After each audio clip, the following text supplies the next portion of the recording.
Nosotros Aníbal Quiroga, abogado constitucionalista, para hablar sobre las novedades que nos ha traído, no la Comisión, ojo, hay que separar, la Corte Interamericana de Derechos Humanos. Doctor Quiroga, un placer como siempre, buenas noches. ¿Cómo está, Cristian? Buenas noches. A ver, lo primero, la Corte finalmente da de alguna manera una medida cautelar, una medida preventiva, dice, bueno, ante el pedido de las víctimas, esto es lo que decidimos, Estado peruano no le dé la libertad que ha ordenado el Tribunal Constitucional. ¿Qué tendría que hacer? Lo escuchó usted, que finalmente uno puede estar de acuerdo o en desacuerdo, pero el gobierno está obligado, el Estado peruano a través del gobierno está obligado a cumplir esta disposición de la Corte. ¿Por qué? Porque tenemos un tratado que suscribimos en enero del 81 que nos vincula a la competencia contenciosa de la Corte como consecuencia de la Convención Americana que ratificamos el año 78. Y es una obligación internacional hacerlo. Lo que pasa es que, como bien ha señalado al principio, la distinción entre la Corte y la Comisión, se desconocen mucho esos términos, ¿no? Y es casi un monopolio de un sector ideológico digamos, que trabajan en los derechos humanos o en el derecho, y el resto de la gente lo desconoce. Por ejemplo, el oficio claramente dice que el Pleno ha decidido esta resolución de que el Estado peruano se abstenga. El Pleno de la Corte. El Pleno de la Corte. Y sin embargo en televisión el abogado defensor dice, el presidente de la Corte ha dado una medida urgente, ¿no? Es cuestión de leer el oficio, lo que dice, ¿no? Luego dice, bueno, el oficio dice una exhortación. No dice una exhortación, dice un requerimiento. Un requerimiento en términos procesales es una orden. Cuando el juez te requiere una comparecencia, no te está invitando a un shower, no te está diciendo si quiere viene, si no, no. Te está diciendo comparece ante mí. Entonces, si la Corte le hace un requerimiento al Estado peruano, está ordenando que se abstenga de hacer algo, en este caso dar cumplimiento a la sentencia del tribunal, hasta que la Corte decida la medida cautelar definitiva que las víctimas han solicitado. Entonces, ese desconocimiento del manejo hace que haya muchos errores de interpretación y una gran ventaja para un sector ideológico que maneja esos temas, ¿no? Ahorita vamos a entrar a eso, pero digamos, entonces, esto es una medida previa a la medida cautelar. Es una medida cautelar de la medida cautelar. Es una medida cautelar de la medida cautelar que entiendo se va a definir ya no el 6 de abril, sino el 8 de abril. Correcto. Y que de alguna manera, como tú sabes, las medidas cautelares se hacen sobre la base de cierta verosimilitud. Anuncia lo que va a venir al fondo. En el fondo es que lo más probable es que la Corte Interamericana deponga o anule o deje sin efecto la sentencia del Tribunal Constitucional. ¿Y eso cuándo podría venir? Si hablamos del 8 de abril, que va a disponer una medida cautelar definitiva a la previa que finalmente ya se dio la semana o esta semana, ¿cuándo se pronunciarían sobre el fondo? Es decir, esa sentencia del tribunal, esa decisión del Tribunal Constitucional del Perú no vale nada. Bueno, en los siguientes días, en tanto tarde redactar la resolución, hay que recordar que el propio Tribunal Constitucional primero anuncia sus decisiones y luego las fundamenta la semana siguiente. Me imagino que 1 o 2 semanas después. ¿A usted le queda claro que, digamos, esta medida cautelar de la medida cautelar va a significar que el 8 de abril se confirma la medida cautelar y que posteriormente en 2 meses le dan forata y finalmente dicen que esa decisión del Tribunal Constitucional no va? Sí, por 2 razones. La primera, porque el parámetro conceptual de la Corte fue fijado en mayo del 2018. En mayo del 2018, a raíz de una queja de las víctimas frente al indulto del presidente Kuczynski, la Corte estableció un parámetro conceptual. Lo que no hizo fue, en ese momento, dejar sin efecto el indulto. Dijo, esto le corresponde a la justicia interna peruana. Sí. Y la justicia lo hizo en 2 momentos, en octubre del 18 y en enero del 19. Y en ese momento la Corte aplaudió. La Corte dijo, el Perú ha actuado muy bien. Eso quiere decir que la Corte tiene una posición en contra del indulto. Cuando ahora se ha revivido el indulto a raíz de la sentencia del Tribunal Constitucional, inmediatamente la Corte ha reaccionado, pero rapidísimo. Y primero le ha ordenado al Estado peruano que no lo excarcele, o sea, que no le dé cumplimiento a la sentencia del tribunal. Y segundo, ha anunciado que va a haber una medida cautelar. Como decía hace un rato, una medida cautelar implica que el juez tiene una presunción de que algo va a pasar. Okay. Entonces, cuando, por ejemplo, se da un embargo, el juez entiende que la deuda está más o menos consolidada, acreditada, ¿no? Si se dispone la suspensión de una ejecución, se entiende que la Corte tiene una presunción en contra de la resolución del Tribunal Constitucional. Eso es más o menos obvio en el derecho procesal. Y eso es lo que va a pasar.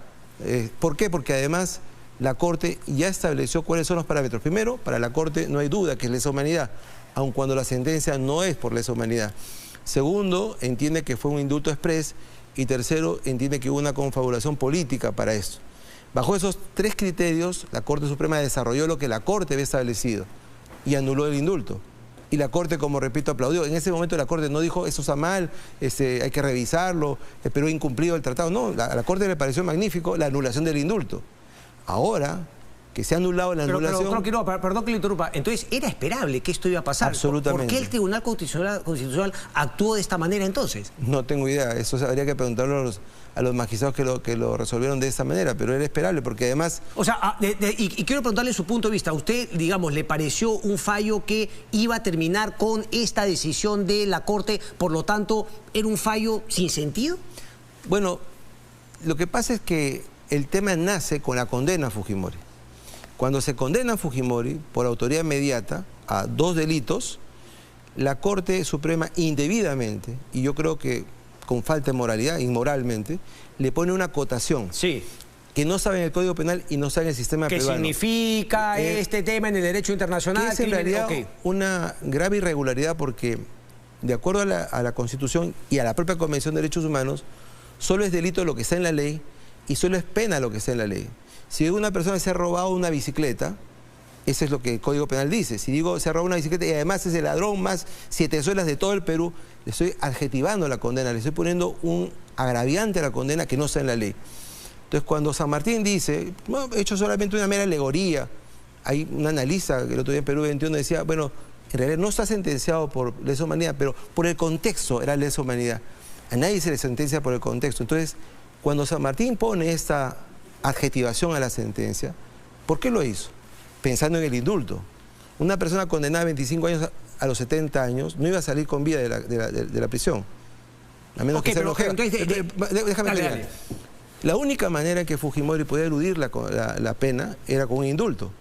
Y además detrás de Fujimori era una fuerza política. Entonces San Martín sabía que la única posibilidad de eludir cumpliendo la pena era con un indulto. Y por eso se lo pone. Para lastrarlo, porque ya la Corte había dicho desde los años 80 que ni la amnistía ni el indulto califican en delitos de lesa humanidad. Y a partir de ahí gira todo el tema.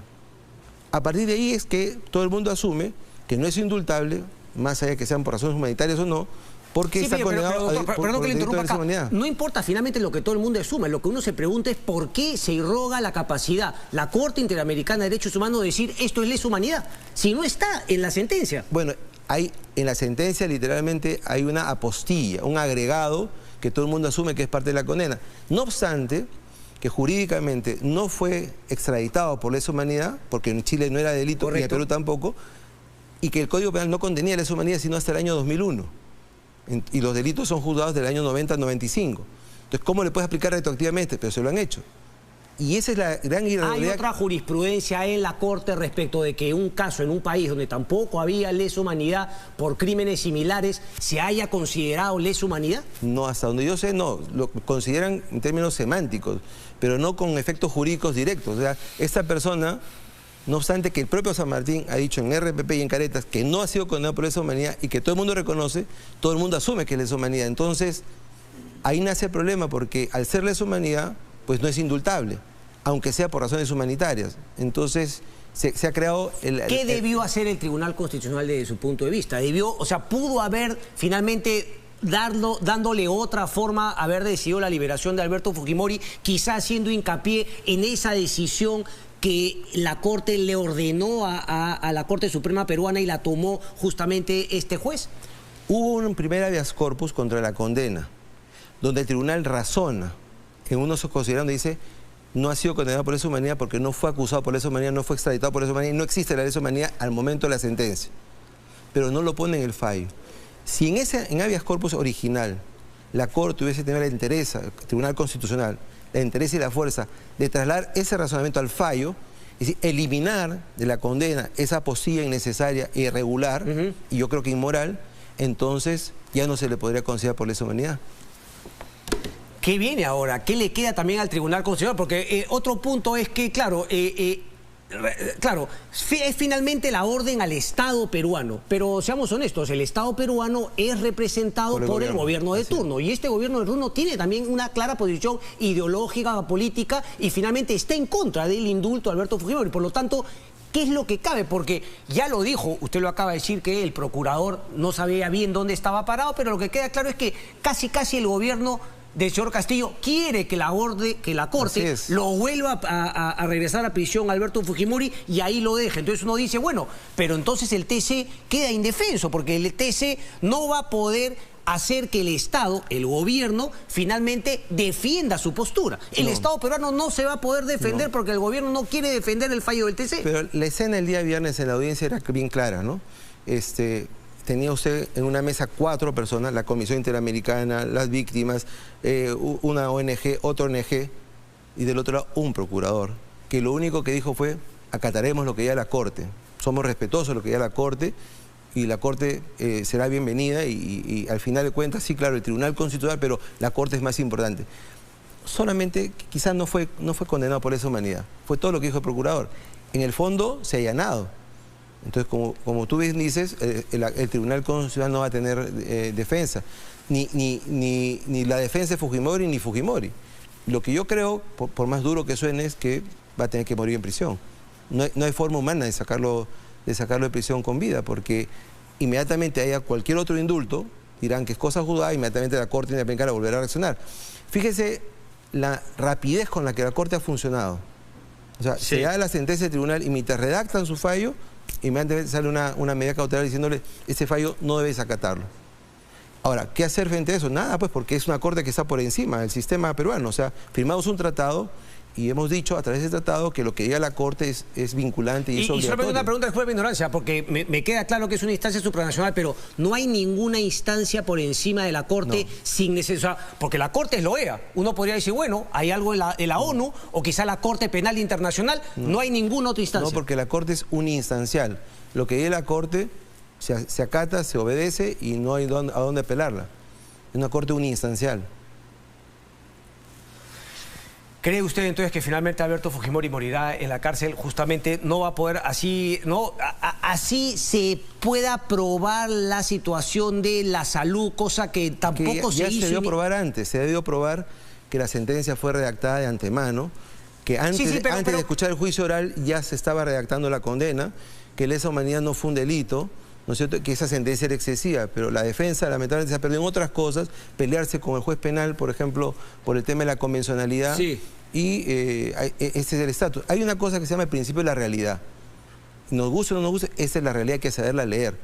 Y lo otro es la profecía autocumplida. Una cosa es lo que yo quiero y otra cosa es lo que es. Ok, pero entonces usted no cree cuando finalmente todos los grupos, los movimientos de ONGs de derechos humanos dicen, bueno, por supuesto que nadie quiere que el presidente Fujimori, nadie debe morir en la cárcel, pero nos tienen que dar la confirmación de que efectivamente está a punto de morir, tiene un problema de salud? ¿Usted cree que eso es un mito, eso es una mentira? No es una mentira, es una posición ideológica, porque también han dicho, no está en peligro de muerte, tiene una cárcel única, lo dice también el Premier, tiene una ambulancia, tiene una enfermera a las 24 horas, está súper bien atendido, entonces en realidad no está en riesgo de muerte, que sigue en prisión. Aníbal Quiroga, muchísimas gracias. Encantado, buenas noches.